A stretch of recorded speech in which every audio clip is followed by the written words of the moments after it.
ዜና ፍትሃዊ ዓላማ ያነገበ የትግራይ ህዝብ ትግል የማይቀረው ድል ለመቀዳጀት እየተጓዘ ነው ሲል ህወሓት አስታወቀም።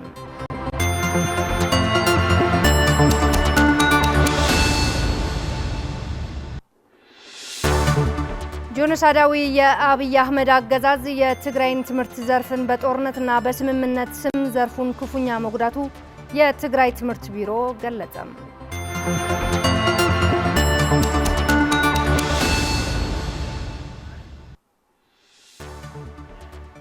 በአበይት ዜናዎቻችን ጀምረናል። ሰላም ጤና ይስጥልን ውድ ተመልካቾች፣ ከትግራይ ቴሌቪዥን የሰዓቱን የአማርኛ ዜናዎች ይዘን ቀርበናል። ፍርቱና ገብሩ ዜናዎች በመምራት ቆይታ አደርጋለሁ። እንድትከታተሉን እንጋብዛለን። ወደ ቀዳሚ ዜና እናልፋለን። ፍትሃዊ ዓላማ ያነገበ የትግራይ ህዝብ ትግል የማይቀረው ድል ለመቀዳጀት እየተጓዘ ነው ሲል ህወሓት አስታወቀም። ህወሓት በሳምንታዊ መልእክቱ እንዳለው የትግራይ ህዝብ በዚህ ወሳኝ ምዕራፍ ላይ በመረባረብ ህልውናውንና ግዛታዊ አንድነቱን ለማረጋገጥ ቁርጠኛ ነው ብለዋል። ታደሰ ልጅ ዓለም አዘጋጅቶታል። በወሳኝ ምዕራፍ ላይ የደረሰው የትግራይ ፍትሃዊ ትግል የትግራይ ህዝብ ጥቅሙና ጉዳቱ ለይቶ የሚያውቅ ፖለቲካዊ ማህበረሰብ ነው። በየጊዜው የሚገጥሙትን አደጋዎች እየተጋፈጠም የተጓዘው የትግራይ ህዝብ በዚህ ጊዜ ላዩ ላይ የታወጀውን ጆኖሳይድ ተከትሎ ህልውናውና ሉዓላዊነቱን ለማረጋገጥ በትግል ላይ ይገኛል። የትግራይ ህዝብ በዚህ ደረጃ ለትግል የተነሳበት ምክንያት አማራጭ በማጣት ነው። ግልጽ የሆነ ጆኖሳይድ ተፈጽሞበት ሳይቀር ላለፉት ዓመታት ለሰላም ዋጋ ሲከፍል ቆይቷል። ለዚህም ሁሉም ልዩነቶች በውይይትና በድርድር እንዲፈቱ ሲከተሉ የቆየው ሰላማዊ አማራጭ በጆኖሳይዳዊ አብይ አህመድ ግትር አቋም ምክንያት ሊሳካ አልቻለም። ከዚህ በላይ ደግሞ የአብይ አህመድ ጆኖሳይዳዊ አገዛዝ የትግራይ ህዝብና ድርጅቱ ህወሓት ላሳዩት ትዕግስት ጆሮ ዳባ ልበስ በማለት የፕሪቶሪያው ስምምነት በግላጭ ማፍረሱን ተከትሎ ዳግም ለሌላ ጦርነት በመክፈት ተደጋጋሚ ጥቃቶች እየፈጸመ ይገኛል። ጆኖሳይዳዊ አገዛዙ የትግራይ ህዝብ ታግሎ ራሱን ከማዳን ቀጣይ ህልውና ከማረጋገጥ ውጭ ሌላ አማራጭ አልሰጠውም። በመሆኑም የትግራይ ህዝብና መሪ ድርጅቱ ህወሓት ሁሉም የትግራይ የህልውና መከተም አቅሞች አዋህዶ ራሱን ለማዳን አንድነቱን ጠብቆና ተደራጅቶ በመታገል ላይ ይገኛል። መላው ህዝባችን ባጋጠሙት አደጋዎችና መውጫ መንገዱን ዙሪያ ውይይት በማድረግ ተመሳሳይ ግንዛቤና መደምደሚያዎች በመያዝ ለተልእኮ በሚመጥን አደረጃጀት ተሰማርቷል። ወጣቶቻችን በትውልድ ሂደት ተከብሮ የቆየውን የህዝባችን ማንነትና የትግራይ ክብር አይደፈርም በማለት ወደ ትግል እየገቡ ይገኛሉ። በተለያዩ ምክንያቶች ከአህዷቸው ተለይተው የቆዩ ታጋዮች ወደ የምድባቸው እየገቡ አዳዲስ ወጣቶች ወደ ማሰልጠኛ ማዕከላት በመግባት የትግራይ ህዝብ ህልውና ለማረጋገጥና ግዛታዊ አንድነት ለማስከበር ሰራዊታችን በሰው ኃይል አቅም እየጎለበቱ ነው። ከዚህ ጎን ለጎን በህዝባችን ላይ የተከፈተው ስነልቦናዊ ጦርነት በማህበራዊ ሚዲያና መደበኛ ሚዲያ ተጠቅሞ በመመከት የትግራይ ህዝብ ፍትሃዊ ዓላማ በማንጸባረቅና በማስተጋባት ድርብ ትግል እየተከናወነ ይገኛል። ትግላችን ለህልውናችን ነው ብሎ የተነሳው ህዝባችን ተፈጥሯዊና ሰው ሰራሽ አደጋዎች በመመከት ነው ህልውናውን ለማረጋገጥ እየታገለ ይገኛል። በዚህ ዓመት የተከሰተው የዝናብ እጥረት በአጠቃላይ ምርትና ምርታማነት ሊያስከትለው የሚችለው ተጽዕኖ በመረዳት ራስን ለመቻል የሚያግዙ ስራዎች እየተገበረ ነው። በአጠቃላይ ህዝባችን በሚገኝበት የመኖርና ያለመኖር ትግል ውስጥ እንደ ህዝብ በአንድ ዋልታ ተሰልፎ እየታገለ ነው። ፍትሃዊ ትግል ዓላማ አንግቦ የሚታገል ህዝብ ድል እንደሚጎናጸፍ ጥርጥር የለውም። የትግራይ ህዝብ አቅምና ጥንካሬ የተረዱ ጠላቶች ከሌሎች ህዝቦች ለማጣላት የሚሸርቡትን ተንኮልና የሚረጩት መርዝ በሁሉም ህዝቦች ቀድሞ የተነቃበት በመሆኑ ለሁሉም የውሸትና የማደናገር አጀንዳዎች እየመከቱ ዋና አጀንዳዎች በሆኑ የህልውና አደጋ በጋራ ለመመከት የአብይ አህመድ አገዛዝ ላይ በጋራ እየታገሉ ነው። በአጠቃላይ ፍትሃዊ ዓላማ ያነገበ የትግራይ ህዝብ ትግል የጆኖሳይድ አብይ አህመድ የከሸፈ ፕሮፓጋንዳ በመታገል አቅሞችን ሰብስቦ የማይቀረው ድል ለመቀዳጀት እየተጓዘ ነው። የትግራይ ህዝብ በዚህ ወሳኝ ምዕራፍ ላይ በመረባረብ ህልውናውና ግዛታዊ አንድነቱን በማረጋገጥ ራስን በራስ የመወሰን መብቱ በማረጋገጥ ሰላማዊ የሰለጠነችና ዲሞክራሲያዊ ትግራይ ለማረጋገጥ ቁርጠኛ ነው። እንደ ህዝብ ከቶ አንጠፋም። ዘላለማዊ ክብርና ሞገስ ለሰው ሰማዕታት። ነሐሴ 11 ቀን 2018 ዓ.ም መቀለም። ጆኖሳይዳዊ የአብይ አህመድ አገዛዝ በጆኖሳይዳዊ ጦርነት በትግራይ ትምህርት ዘርፍ ላይ ከፍተኛ የሆነ ውድመት ከፈጸመ በኋላም ከፕሪቶሪያው የሰላም ስምምነት በኋላም በድምፅ አልባ ጦርነት የመማር ማስተማርን ሂደት የማደናቀፍ ስራ በመስራት ዘርፉን ክፉኛ መጉዳቱ የትግራይ ትምህርት ቢሮ ገለጸም። ጆኖሳይዳዊ አገዛዝ በስልጣን እስካለ ድረስ በትግራይ የመማር ማስተማር ሂደት በሚፈለገው ልክ መስጠት ስለማይቻል አገዛዙን ማስወገድ የመጨረሻ አማራጭ መሆኑን ተገልጿል። የኤፍሬም ረዳይ ዘገባ ነው። ስለ ሻጎስ ያቀርበዋል። የትግራይ ትምህርት ቢሮ በመቀለ ከተማ ከሚገኙ የትምህርት ቤት ርዕሰ መምህራንና አመራሮች ጋር የመማር ማስተማር ሂደትን አስመልክቶ በተካሄደው ውይይት መድረክ ላይ የተገኙት የትግራይ ትምህርት ቢሮ ኃላፊ ዶክተር ኪሮስ ጉዑሽ ጄኖሳይዳዊ የአብይ አህመድ አገዛዝ ከፕሪቶሪያ ስምምነት በኋላ ባስቀጠለው ድምጽ አልባ ጦርነት የትምህርት ዘርፉን እንደ ጄኖሳይዳዊ መሳሪያ አድርጎ መጠቀሙን በመግለጽ በትግራይ የመማር ማስተማር ሂደት በተዘጋጀለት የትምህርት መስጫ መርሃ ግብር መሰረት በጥራት ለመስጠት ቅድሚያ ጄኖሳይዳዊ የአብይ አህመድ አገዛዝ መቀበር ይኖርበታል ሲሉ የቢሮ ኃላፊ ዶክተር ኪሮስ ጉዑሽ ያስረዳሉ።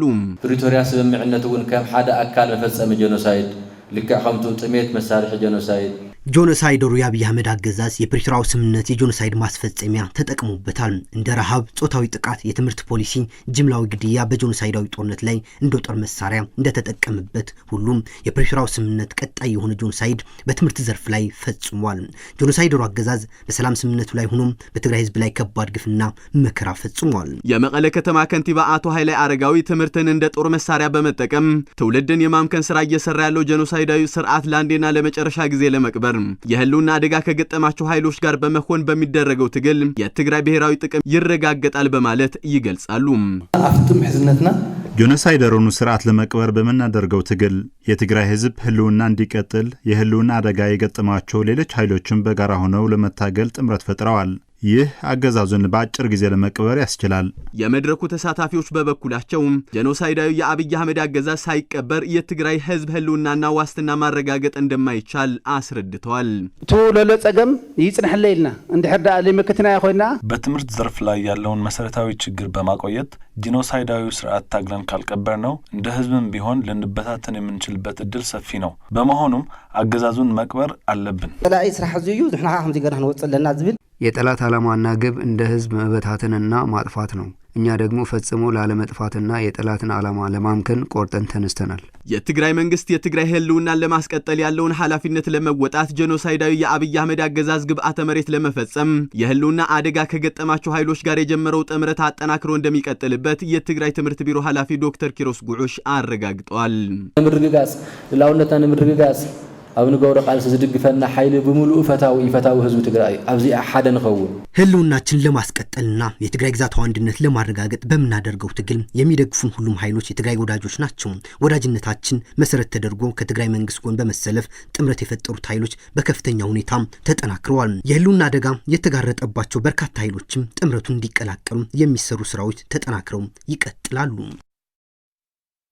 የቀድሞ የኢትዮጵያ ታላቁ መሪ የነበሩት ጠቅላይ ሚኒስትር መለስ ዜናዊ የሰው ህይወት ለውጥ የሚረጋገጠው በትምህርት በመሆኑ በዘርፉ በርካታ ስራዎችን ሰርተዋል። 21 ዓመታትን ኢትዮጵያን የመሩት አቶ መለስ ዜናዊ ከ15 እስከ 20 በመቶ የሀገሪቱ ዓመታዊ በጀት ለትምህርት በመመደብ ከመጀመሪያ ደረጃ እስከ ከፍተኛ ተቋማት እንዲገነቡ የመሪነት ሚናቸው ተወጥተዋል። የዛሬ 14 ዓመት ከዚህ ዓለም በሞት የተለዩት ታላቁ መሪ አቶ መለስ ዜናዊ በአንድ ወቅት ጆናታን ዴምብሌይ ከተባለው ጋዜጠኛ ጋር ባደረጉት ቃለ ምልልስ ትምህርት የሀገሪቷ የለውጥ መነሻ መሆኑ መናገራቸው ይታወቃል። ፍሬት ወልደመድን ጥንቅር አላት።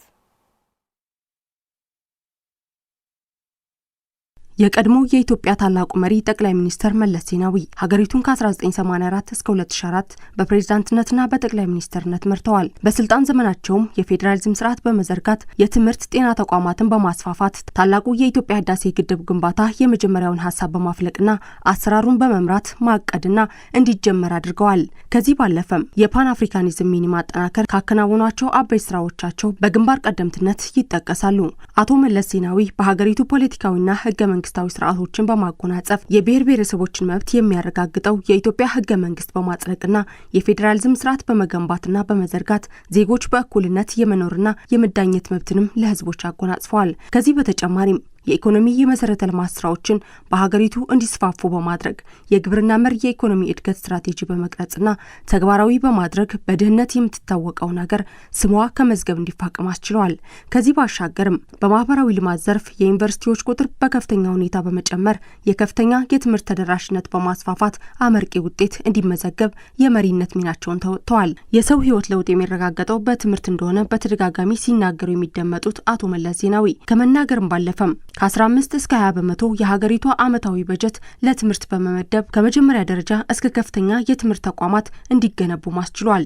የቀድሞ ጠቅላይ ሚኒስትር መለስ ዜናዊ በአንድ ወቅት ጆናታን ዴምብሌ ከተባለ ጋዜጠኛ ጋር ባደረጉት ቃለ ምልልስም ትምህርት የሀገሪቷ የለውጥ መነሻ መሆኑንም ተናግረዋል። Your investment in education at the moment is relative to many economies. የሀገሪቱ ኢኮኖሚ በ10ና ከዛ በላይ የሚያድግበት ሁኔታ እናንተ ለትምህርት ዘርፍ ከዓመታዊ በጀታችሁ ከ20 በመቶ በላይ ነው እየመደባችሁ ያለው። እንዲህ አይነት አመዳደብ በእንግሊዝ ሀገርም ተግባራዊ አልተደረገም። ለመሆኑ ተመጣጣኝ ነው ብለው ያምናሉ?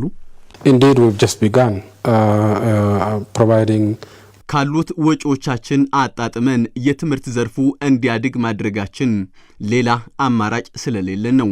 እያንዳንዷ የምትሰበሰብ በጀት በሰው ልጆች እድገት ላይ ነው ማዋል ያለብን። ከእድገት መሰላሎች በግንባር ቀደም የሚጠቀሰው ደግሞ የትምህርት ጉዳይ ነው። ለዚህ ነው በትምህርት ዘርፉ ግዙፍ በጀት መመደብ ያስገደደን። ከፖሊሲ ይልቅ የትምህርት ጉዳይ ከመለስ ዜናዊ የትምህርት ፍላጎት ጋር ተነጻጽሮ የሚታይ እንደሆነ ከጋዜጠኛው ለቀረበላቸው ጥያቄም ተከታዩን መልስ ሰጥተዋል። income of a peasant, an educated peasant. ቅድሚያ ለትምህርት ብለን ግዙፍ በጀት የምንመድብበት ዋነኛ ምክንያት የሀገሪቱ የእድገት ተስፋ ከትምህርት ጋር ስለሚያያዝ ነው። ከአንድ ያልተማረ አርሶ አደር የአንድ የተማረ አርሶ አደር ገቢ ነው የሚበልጠው። የትምህርት ፖሊሲያችን ከተማም ገጠርም እንዲዳረስ ያደረግነው ዋና ምክንያትም የተማረ አርሶ አደር ዘመናዊ ግብርና ለመጠቀም የበለጠ ተደራሽ ስለሆነ ነው። በተግባርም ለውጥ አይተንበታል። ለዚህም መለስ ዜናዊ ስልጣን ላይ በነበሩባቸው ጊዜያት ለሀገራቸው ባደረጓቸው አስተዋጽኦች የኢትዮጵያ ባለውለታም ናቸው የሚባሉት።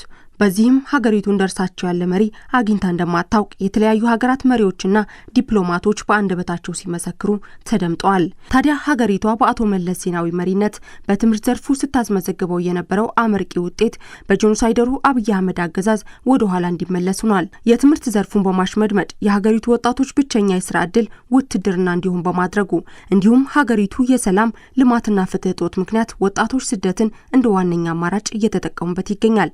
የቀድሞ ጠቅላይ ሚኒስትር አቶ መለስ ዜናዊ የዛሬ 14 ዓመት ነሐሴ 13 2004 ዓ.ም ነበር ከዚህ ዓለም በሞት የተለዩት። ውድ ተመልካቾቻችን ከትግራይ ቴሌቪዥን በቀጥታ ሲተላለፍላችሁ የነበረው የአማርኛ ዜናዎች እነኚህ ነበሩ። ፍርቱና ገብሩ ከመላው ስቱዲዮ ጋር በጋራ በመሆን ዜናዎች በመምራት ቆይታ አደረግን። ከቀሪ የትግራይ ቴሌቪዥን ፕሮግራሞች ጋር መልካም ቆይታ።